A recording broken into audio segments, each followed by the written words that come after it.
ever get that feeling like there are all these amazing ideas out there and you just wish someone would give you the fast track, the cheat sheet, you know? Absolutely. It's like information overload, but without the real understanding. Exactly. And that's where we come in.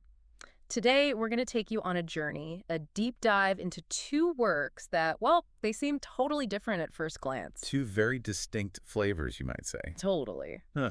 We've got Edward Bulwer-Lytton's The Coming Race, which hit the scene back in 1871.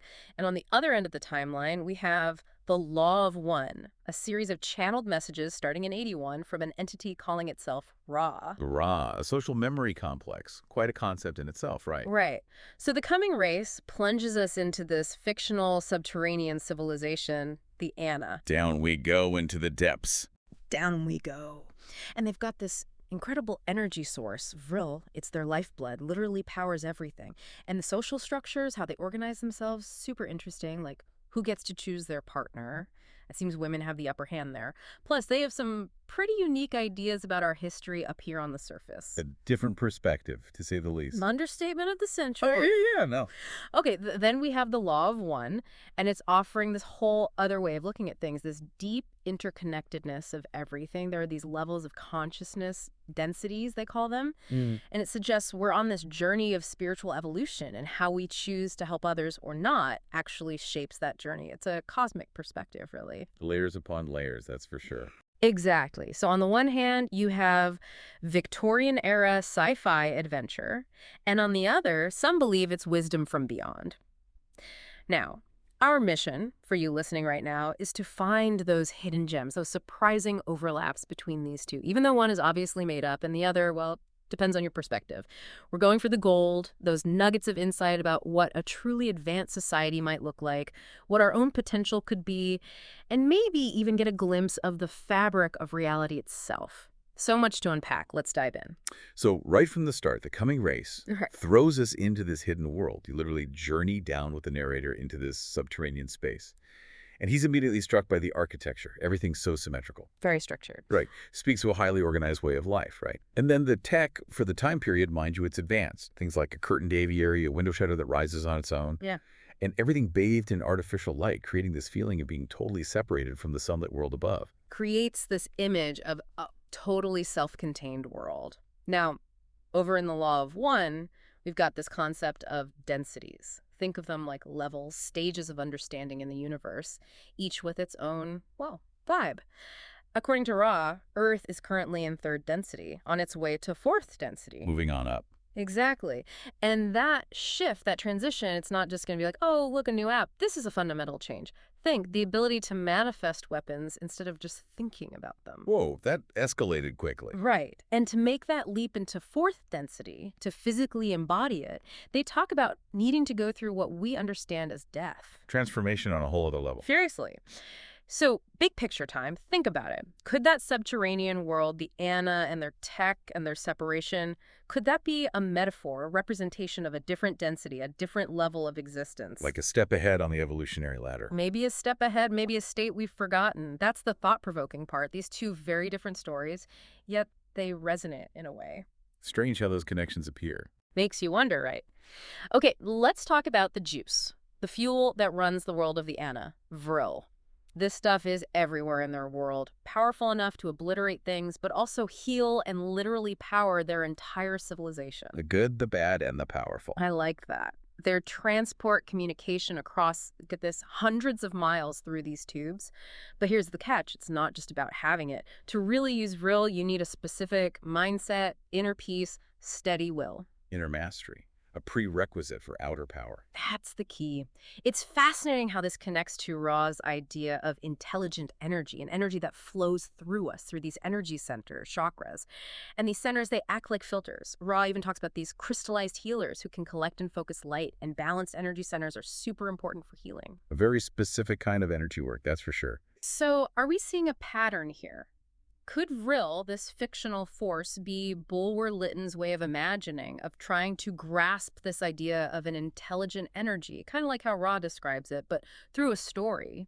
The fact that both emphasize inner peace, focused will for wielding power, that seems like a pretty deep human intuition about the very nature of power, don't you think? It's like we're naturally drawn to controlling external forces, but maybe that reflects a deeper, less understood capacity for inner control that both these sources are hinting at. Okay, mind blown. Let's shift gears a little. Look at the Anna themselves, their society. What's their deal? Do they line up with the law of one in any way? Well, we learn they believe in one creator, and they have this idea that Vril transmits every thought. Telepathy through energy, that's a new one. Right. They used to live on the surface, but consciously decided to stop eating animals. They live super long lives, and they credit that to living with temperance, serenity, and get this, they don't care about fame or political power. No jockeying for position. Nope. Unmarried women, female professors of speculative philosophy, they're the ones held in high esteem. They even have this history of transferring population from, wait for it, Mars with genetic adjustments. No, that's a wild backstory. Seriously. Okay, so on one hand, you've got this incredibly harmonious and advanced society, right? And on the other hand, you've got the law of one emphasizing interconnectedness as the foundation, service to others as the path of spiritual evolution. Two very different frameworks, but maybe pointing in the same direction. Maybe. So the Enna, they don't explicitly talk about service to others, but they have no conflict. They live long, peaceful lives. They value knowledge and wisdom over power. Could this be an example of living those principles of unity in a way, even without the specific language of the law of one? It certainly makes you wonder if a society can reach that level of advancement, that harmony, even without a spelled out spiritual system. Like they just get it, you know? Yeah. Interesting, right. Okay, evolution. Let's go there. How we look, our physical form. The coming race, the narrator is told the Anna, look back at their meat-eating ancestors with, I quote, contempt and horror. That's pretty harsh judgment. Right. And they've been actively trying to eliminate body hair through selective breeding, viewing it as primitive. Interesting perspective on beauty standards, to say the least. Now, over in the Law of One, when Ra talks about the transition from second to third density, they say beings receive third density physical forms, possibly from Mars, roughly 75,000 years ago. So we're talking at a fundamental shift in physical embodiment, not just tweaks here and there. Right, two totally different approaches to evolution. The Anna are actively refining their existing form based on their ideas of advancement.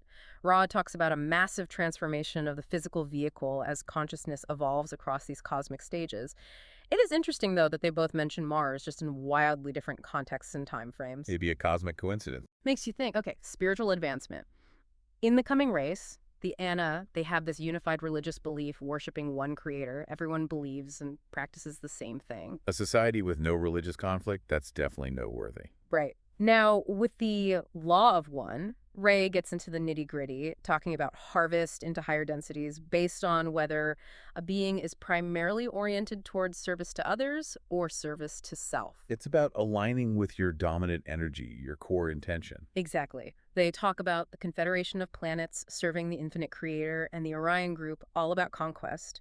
And these wanderers, basically highly evolved beings from sixth density coming down to third density and forgetting who they really are. Like a cosmic amnesia. Seriously. So the coming race, it doesn't lay out this hierarchy of spiritual advancement like Ra does, but the Anna, with their peace and harmony, could you say that represents a kind of collective spiritual or societal evolution? I mean, they've definitely transcended religious conflict, something our world is still struggling with. Absolutely. Okay, last stop on this whirlwind tour. Let's circle back to the power of the mind, the will. Remember Vril, the Anna. They understood that to use it effectively, it took more than just the tech. You needed that calm, steady will. Inner game strong. Exactly.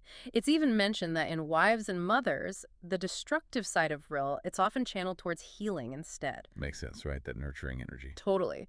Now, Ra, they talk about the strength of will, of desire, that comes from awareness of inner light. And that impacts how we filter energies around us, even our ability to manifest thoughts into reality. Like your thoughts actually shaping the world around you. Whoa, right. So again, this theme, this idea that the mind, the will, are crucial for directing energy, whether it's Vril or Ra's intelligent energy.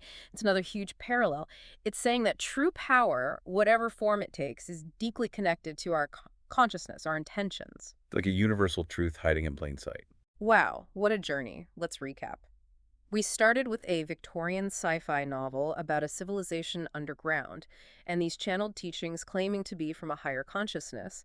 And we found all these connections, these descriptions of hidden realms, densities, the concept of an intelligent energy, visions of advanced societies, their takes on evolution and our bodies, how they approach spirituality, and that essential role of the mind and will. And it's mind-blowing to think these two, created over a century apart, touch on such deep, similar themes. Absolutely. So here's a thought to leave you with, our awesome listener. If we take the coming race with its advanced Anna and their harmony, and then layer on Ra's teachings about interconnectedness, the potential for higher densities, what does that say about our potential as humans? What futures might be waiting for us, whether it's underground in fourth density or somewhere we haven't even imagined? What do you think? How does this fit into your own view of the world, your place in it? And hey, if you're intrigued, definitely check out The Coming Race and The Law of One for yourself. You never know what other connections and insights you might find that resonate with you. Thanks for joining us on this deep dive. Until next time, keep questioning, keep exploring that awesome world around and within you. Onwards and upwards. Always.